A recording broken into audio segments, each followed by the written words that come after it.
اس سے سیفٹی کے لیے پہلے سے انتظامات ہوں تو اس کو لائق و فائق اور دانش مندی سمجھا جائے گا۔ آج کی وہی حالات ہے میرے عزیزوں۔ آپ کو پتا ہے کچھ قومیں ایسی ہیں جو فیوچر پلاننگ کے لیے 100 سال کے بعد کا سوچتی ہیں، جبکہ یہ اسلام کا حصہ تھا۔ نبی کونین صلی اللہ علیہ وسلم نے 1400 سال بعد ہونے والی چیزوں کی پیشین گوئی فرمائی کہ نہیں فرمائی؟ اللہ کے نبی صلی اللہ علیہ وسلم نے 1000 سال بعد پیدا ہونے والی چیزوں کو پہلے سے بتایا تھا کہ نہیں؟ یہ ساری چیزیں نبی آخر الزمان صلی اللہ علیہ وسلم نے جو بتایا، مطلب یہی تھا کہ اس وقت کے لوگوں کو ضرورت تو نہیں تھی ان حالات کی، پھر بھی حضور ان کو بتا رہے تھے، صحابہ کو۔ آج جو چیزیں پیدا ہونے والی ہیں وہ رسول پاک کو پتا تھا، 1000 سال بعد ہونے والی چیزیں، لیکن اس وقت کے صحابہ کو یہ باتیں کیوں بتائی جا رہی تھی؟ ان کے حالات تو اس وقت کے نہیں تھے ویسے۔ اس کے باوجود نبی پاک صلی اللہ علیہ وسلم نے ان کو 1000 سال بعد ہونے والی چیزوں کی باتیں اس لیے بتائی کہ یہ دین اسلام فیوچر پلاننگ کے لیے کتنا ایکٹیو ہے، یہ سمجھو آگے کے لیے۔ اس لیے بتایا گیا کہ صحابہ اپنی اولاد کو اور وہ اپنی اولاد کو، وہ اپنی اولاد کو یہ بات منتقل کرتے جائیں، اور آنے والے حادثوں سے پہلے سے ذہن پریپیئر رہے، تیار رہے۔ دجال کے فتنے کا ذکر کتنی مرتبہ حدیث پاک میں آیا، امت کو نبی پاک صلی اللہ علیہ وسلم نے یوں ہی نہیں چھوڑ دیا۔ دجال کا فتنہ آئے گا، یاجوج ماجوج کا فتنہ آئے گا، یہ ساری چیزیں بتائی گئی کہ ہر مسلمان تقریباً جانتا ہے آخر زمانے میں بہت بڑا فتنہ دجال کی صورت میں ظاہر ہوگا۔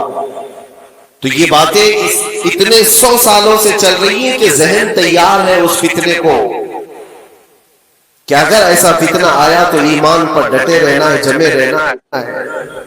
یہ بات ہوتی ہے آگے آنے والے حادثات سے قوم کو باخبر رکھنا۔ آج جو حالات ہیں، جب کبھی کوئی چیز لٹ جائے تو سارے لوگ سڑکوں پر آ جائیں گے، یا پھر کسی نشستگاہ پر بیٹھ کر کے رات بھر میٹنگ کر کے چلے جائیں گے۔ یہ حادثے ہونے کے بعد کے جو حالات ہیں، یہ وہی چیزیں درشا رہی ہیں کہ قوت فکر و عمل فنا ہو گئی ہے۔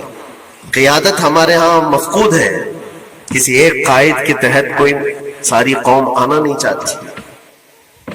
آپ کیا سمجھتے ہیں کہ جو ہمارے ساتھ حالات پیش آ رہے ہیں، کبھی مسجدوں کو لے کر، کبھی خانقاہوں کو لے کر، کبھی بزرگوں کے نام کو لے کر، اب ہمارے وقف کی جائیداد کو لے کر، یہ سارے جو معاملات ہیں یہ اچانک آنے والی چیزیں نہیں ہیں۔ بھانپ لیا گیا ہے تمہاری پوری طبیعت کو، تمہارے مزاج کو، کہ فکر و عمل کی قوت ان کی ختم ہو چکی ہے۔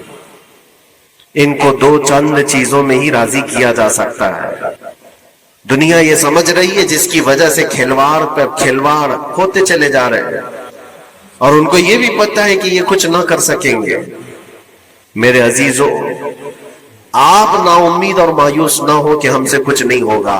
اللہ کریم چاہے تو ایک بندے سے بھی پوری دھرتی پر زلزلہ لا سکتا ہے۔ اللہ کریم کی ذات پر یقین اور توکل رکھو۔ سرکار غریب نواز ہندوستان آئے تھے تو بہت بڑی فوج لے کر نہیں آئے تھے، اللہ کی ذات پر بھروسہ کر کے آئے تھے، اور 90 لاکھ لوگوں کے دلوں میں چراغ اسلام جلا دیا تھا۔ وہ یقین اور توکل کے ساتھ آئے تھے۔ آج لوگوں کے دلوں کے اندر جو مایوسی اور نا امیدی ڈالی جا رہی ہے کہ کچھ ہوگا نہیں، ابھی کچھ کرنے سے کچھ نہیں ہوگا، یہ نا امیدی اور مایوسی تمہاری طبیعت میں کیوں آئی؟ کیا تمہارا رب تبارک و تعالیٰ کی ذات پر یقین کمزور ہو گیا؟ اگر یہ اس طرح کی بیماری آئی ہے تو پھر بدر پڑھ لینا۔ جب رسول پاک صلی اللہ علیہ وسلم کے ساتھ وہ صحابہ جا رہے تھے، ان کو اچھی طرح پتا تھا کہ سامنے آنے والی فوج کتنی طاقت لے کر آ رہی ہے۔ 1000 لوگ آ رہے ہیں، ہاتھی گھوڑے ان کے پاس، ہتھیار اور اسباب ان کے پاس ہے، کھانے پینے کی مزے کی ساری چیزیں لے کر کے آ رہے تھے مکہ والے، اور ادھر صحابہ ننگے پیر ہیں۔ 313 کے پاس 4 گھوڑے ہیں، پیدل چلے آ رہے ہیں، چھاؤں لینے کے لیے کوئی جگہ تک نہیں ہے ان کے پاس۔ ایک کھجور کسی کے پاس ہو تو 10 لوگ اس پر اکتفا کر لیں۔ فاقے پر فاقہ کرنے والے وہ صحابہ، لیکن انہوں نے یہ نہیں کہا کہ اللہ کے نبی صلی اللہ تعالی علیہ وسلم سے کہ ہمارے پاس اسباب کی کمی ہے، ہتھیار کی کمی ہے، کچھ نہیں، ہمارے پاس سواری نہیں ہے۔ بغیر سواری کے 180 کلومیٹر مدینے سے چل کر کے وہ بدر پہنچے تھے، بدر تک پہنچے تھے، اور اس وقت اپنی ساری محنتیں، اپنی ساری قوتیں انہوں نے زمین پر لا کر رکھ دی۔ پھر بدر کے میدان میں جب پہنچے تب اللہ کریم کی بارگاہ میں دعا کیا تھا میرے مصطفیٰ نے، اے اللہ اگر اس نہتی قوم کو تو نے فتح نہیں دی تو پھر قیامت تک اس روئے زمین پر سجدہ کرنے والا کوئی نہیں ہوگا۔ یہ محبوبانہ انداز تھا میرے مصطفیٰ کا۔ وہ دعا مدینے میں بیٹھ کر کے بھی تو کر سکتے تھے، 180 کلومیٹر دور اتنی مصیبت میں دھوپ میں چل کر کے جانے کی کیا بات تھی؟ ننگے پیر صحابہ گئے ہیں، فاقے پر فاقہ کیے ہوئے، وہ مدینے میں بیٹھ کر دعا کرتے تو کیا رحمت للعالمین کی دعا قبول نہیں ہوتی؟ لیکن مصطفیٰ کریم صلی اللہ علیہ وسلم نے یہ مزاج دیا ہے، پہلے فکر و عمل میدان میں لاؤ پھر دعا کرو، اللہ کی مدد آتی ہے۔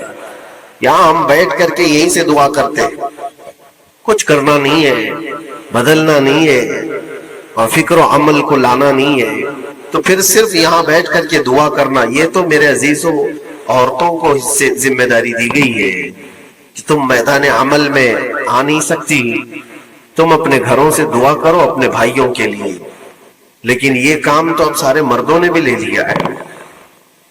بہرحال قوت فکر و عمل پہلے فنا ہو جاتی ہے جب کسی قوم کی شوکت پہ زوال آتا ہے۔ آج یہ جو سارے معاملات ہم دیکھ رہے ہیں، اس کی ایک خاص وجہ میں آپ کو بتانا چاہتا ہوں۔ آج سے تقریباً 8-9 سال پہلے میرا ایک بیان بھی ریکارڈ موجود ہے، کافی دنوں تک وہ چلتا رہا، میری اپنی بات نہیں تھی۔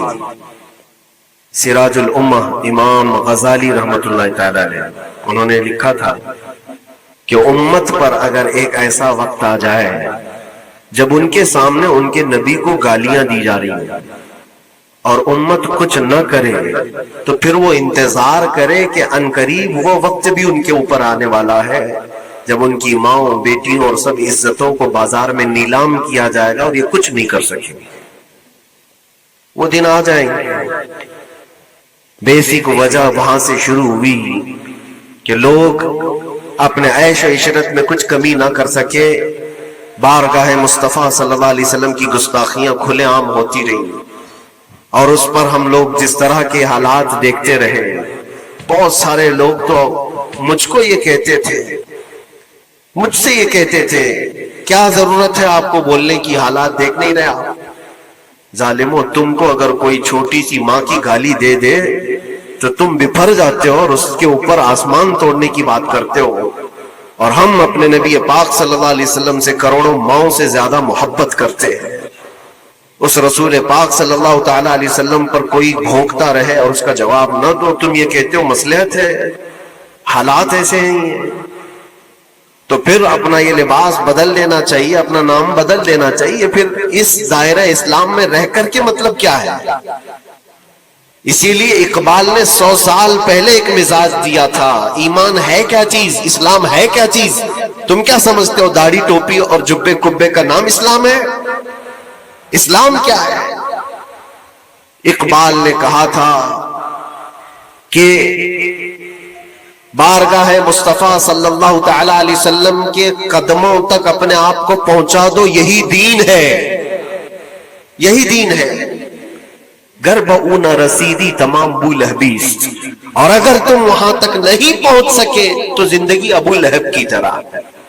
دین یہ ہے، آبرو ما زنام مصطفیٰ است، ہم سب کی عزت و آبرو حضور کے نام سے جڑی ہوئی ہے، ان کے نام سے جڑی ہوئی ہے ہماری عزت و آبرو، اور تم اس نام کی حفاظت نہیں کر سکو گے تو آگے یہ سب چیزیں آنے والی ہیں جو آ رہی ہیں۔ آج لوگ آج واویلا مچا رہے ہیں۔